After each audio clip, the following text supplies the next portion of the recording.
This is Hello Glass with a glass artist interview. What is your name and are you a glassblower? I'm a glass bead maker. Nice. And a glass blowing neophyte. My name is Margret Zinser. And what other information do you want? How long have you been making glass, and do you consider yourself a master? I have been working with glass for just shy of 11 years, and no, I do not consider myself a master, not in the least. Your favorite style or type of glass to create with? That's a really tough question, actually. I've been in soft glass and making soft glass beads, pendants, marbles, all that for the last 11 years. So I have a lot of fidelity to soft glass, but I've recently been playing with boro and getting humbled and enjoying the stretching of new techniques and learning new things. And so I like both. They suit different ends. So. What state do you call a home for your glass shop? Home is Tucson, Arizona. Do you own or work under a glass brand or an art name? My business is called MZ Glass, and it's a one-woman deal. So my name is my business. You make your living solely off glass blowing? Yes, sir. If you could make glass with anyone living, who would that be? Oh, good question. One person? Make two, I don't care. Oh, I have to think about this. Okay. One person, okay. On the soft glass end, I of course admire some of the big Italian bug makers, you know, who do work that are outside the sensibility that I love to work in. You know, Wes Fleming is a good friend, and Vittorio and Paul Stanker, and people who do all of these very representational bug things. My background's in entomology, and I make very non-representational, highly stylized work. So I have a lot of admiration for what they make. There are a ton of furnace workers that I admire. William Morris, probably at the top of that list. And so I could keep going until I turn blue in the face. So awesome. I'll stop there. Sorry. What style or technique of glass is hardest for you? Right now, boro, hollow, anything. Only because I have really less than a year of any dedicated practice. And so it's awesome and humbling and soul-feeding and motivating and inspiring all at the same time. Name two people that taught or influenced your glass skills. Okay. Two people. I do a lot of enamel painting, and so Bronwyn Heilman, she's a glass bead maker and a good friend, and so I owe her a lot to helping me transfer the biological illustration I did in bugs before glass to my bead making. So she's huge addition. And then Karen Willenbrink. She's a furnace artist who actually worked under Billy Morris, and she's contributed a lot to my understanding of texture and color layering and sculpture applications. Is there any style or technique of glass that you would or will learn in the future?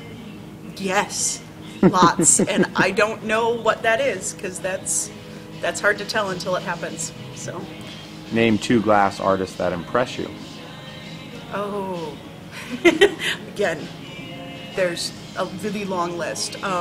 Having just been at AGE, you know, that seems, in the boral world, seems to be where a lot of the push in glass and a lot of the development and inspiration and motivation and just deep soul-feeding love for glass is really apparent. And so a lot of the glass that I'm looking at that really impresses me is coming out of the functional glass world right now. As far as form, wow. Of course, I'm drawing blanks right now. One friend that I've worked with, Calvin Nickel, Calm, I love his work and love almost everything he makes. Trying to think, I went to the big show and saw the Galleria there. Buddy Paul Steffen, he's killing it with all of his Marini work. And I am inspired by all of the electroforming that Snick is doing and playing around with the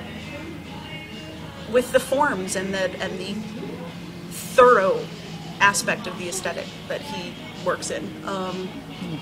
Who else? Oh gosh, there's so many. I could keep going. I love glass. So. What style or technique in glass amazed you when you first saw it? What style or technique amazed me? I would say I probably have the most fun watching furnace work because it's big, and so you can be up close or at a distance and be able to see a lot of the subtle motions that often go unnoticed when you're watching a flame worker. So, you know, again, Karen Willenbrink, in the class that I took with her, watching her take a blob of glass and in 2 moves turn that blob into a bird, and then 2 more moves turn that bird into a peregrine, you know, and to, in an hour and a half time, be able to translate a ball of glass to this beautiful falcon sitting on a, you know, branch or rock is, it's one of my, you know, big exciting demo watching moments. So. Worst injury you ever got making glass art? I stuck my hand in the flame once, and That was enough? it was enough. What do you wish to accomplish in the glass industry? That's another big question. Personally, the motivation is simple: to continue pushing myself and finding things that excite me, and continue being able to keep a roof over my head with glass.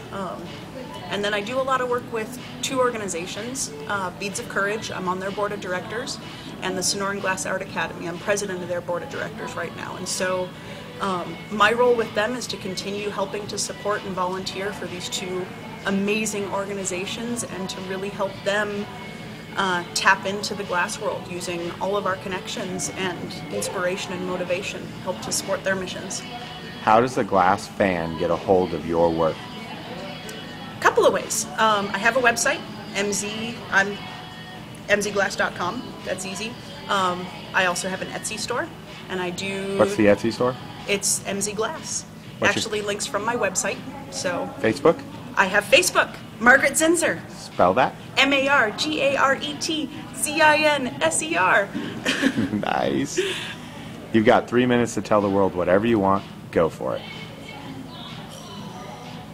Well, I think what Hello Glass is going for is awesome. To see more effort toward blurring the lines between the very distinct industries thus far. You know, we have furnace workers, we have flame workers, we have flat glass artists, and there are glass artists separated from the rest of the art world. And I think being an active participant in helping to blur the lines between industries and to create appreciation for art and appreciation for glass, regardless of who made it, what type of glass it's in, what it's used for, is spectacular. And I am excited to be an active and willing participant in helping to blur some of those lines.